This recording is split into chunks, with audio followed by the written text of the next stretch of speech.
simultanée. Voici donc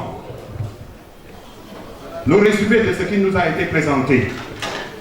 La pharmacologie est au cœur de la pratique de la médecine avant le développement de l'agriculture. La répétition du médecin indigène au village était aussi bonne que les remèdes que ses herbes et ses composés pouvaient accomplir. Les connaissances précieuses ont été avidement recherchées et préservées au fil des générations. Aujourd'hui, de nombreuses maladies sont traitées avec les médicaments. La phytothérapie est un composant du traitement médical en croissance rapide. Le développement et la production de médicaments est l'une des plus grandes industries mondiales. De nombreux changements ont eu lieu dans la manière dont les scientifiques développent des médicaments et dans leur approbation et commercialisation. Depuis des siècles, il existe un modèle des scientifiques de différentes branches de la médecine travaillant dans des groupes relativement isolés. Il existe, au fur et à mesure que nous progressions, la tendance à la fertilisation croisée des idées s'est développée. Des termes généraux et des concepts de connexion sont apparus au fur et à mesure de la physiologie, de la biochimie, de la pharmacocinétique, de la pharmacodynamique, de la biologie des systèmes, des processus pathologiques et en particulier de la génétique. Parfois, la résolution d'un problème en 5 ans progresse davantage par rapport aux 20 ans précédentes. Les essais cliniques, les analyses statistiques et la puissance informatique ont été affirmées. Les approches inefficaces sont maintenant plus facilement éliminées. Les gens sont sortis de leur bunker intellectuel, ou silo, comme ils sont parfois référencés.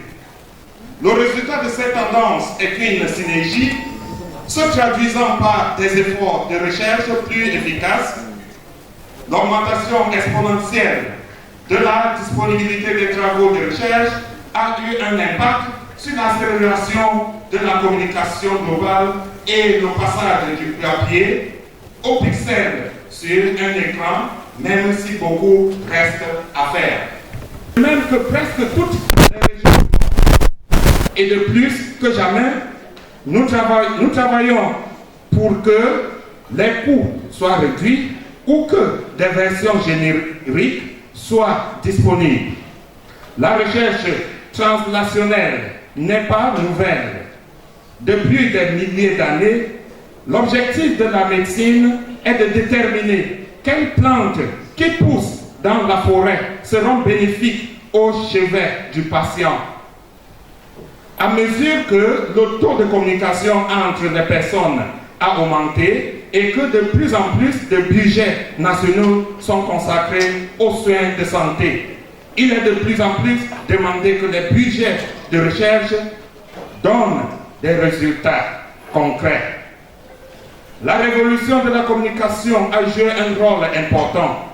Une personne qui était anonyme hier, aujourd'hui, s'adresse à tous les habitants de la planète dotés d'un appareil électronique avec écran.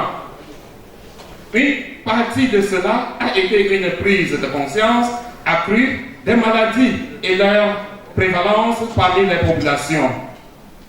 La sensibilisation croissante du grand public à la recherche médicale et au potentiel de traitement avancé a joué un rôle important dans la réactivité que le gouvernement a été obligé de montrer alors que les plateformes de communication et d'activisme se développent.